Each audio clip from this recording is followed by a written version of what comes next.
গতকাল যেখানে বিস্ফোরণ হয়েছিল সেই বাজি কারখানা, সেখানে আজ ফরেন্সিক টিম সকাল থেকে সেখানকার ছবিটা ঠিক কিরকম রঞ্জিত হয়েছেন আমার সঙ্গে সরাসরি বলতে পারবেন রঞ্জিত? দেখো, গতকাল যে ঘটনা ঘটে কল্যাণী পৌরসভা ২ নম্বর ওয়ার্ড রথতলা এলাকায়, সেখানে একেবারে বাজি কারখানা বিস্ফোরণ, সেই বিস্ফোরণে চারটি তরতাজা প্রাণ একেবারে চলে যায় এবং একজন এই আশঙ্কাজনক অবস্থায় হাসপাতালে চিকিৎসাধীন রয়েছে।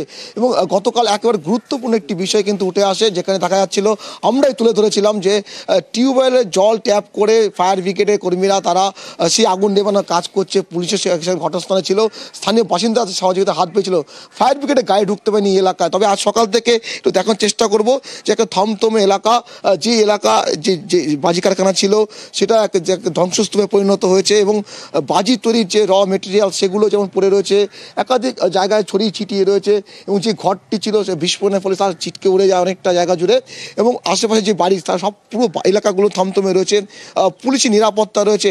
আজই আসতে পারে ফরেন্সিক টিম, কারণ এই যে কারখানা ছিল সেই কারখানায় কী ধরনের বাজি তৈরি হতো সবটাই তদন্তের প্রয়োজন রয়েছে বলে মনে করছে প্রশাসন। তবে একাধিক প্রশ্ন উঠেছে গতকালের এই বাজি কারখানা বিস্ফোরণ নিয়ে, কারণ যেই এলাকায় এই বাজি কারখানা সেই এলাকা একেবারে ঘিঞ্জি এলাকা, সেখানে আশেপাশে জনবহুল এলাকা রয়েছে, বসত বাড়ি রয়েছে। সেই এলাকায় কি করে দীর্ঘদিন ধরে এই ধরনের বাজি কারখানা চলতো, কারা কিভাবে চালাতো, সবটাই যেমন খতিয়ে দেখবে। তবে 4টে মৃত্যুর পরে প্রশ্ন উঠছে, তদন্ত নিয়ে নজরদারি নিয়ে প্রশ্ন উঠছে, কারণ এই ঘটনা ঘটে যাওয়ার পরে হয়তো তদন্ত শুরু হবে, সেখানে খতিয়ে দেখা হবে। তবে যেহেতু প্রশাসনের নজরদারি ব্যর্থতা একটা চোখে পড়েছে, সেক্ষেত্রে একাধিক প্রশ্ন উঠেছে, যেখানে ফায়ার ব্রিগেডের গাড়ি ঢুকতে পারেনি, ঘিঞ্জি এলাকা, সেখানে এই ধরনের বাজি কারখানা নিয়ে তৈরি করা নিয়ে কেন প্রশ্ন উঠছে।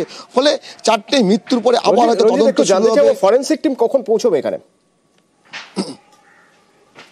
দেখো, ফরেন্সিক টিম আজই আসতে পারে, তবে তাদের যে আজকে সকালে আসার কথা ছিল এখনো পর্যন্ত তারা এসে পৌঁছয়নি, কারণ যেই কারখানা যেখানে বিস্ফোরণ হয়েছে কী ধরনের বাজি তৈরি হতো বা এখানে ফরেন্সিক টিম এসে সেটাই তদন্ত করে দেখবে।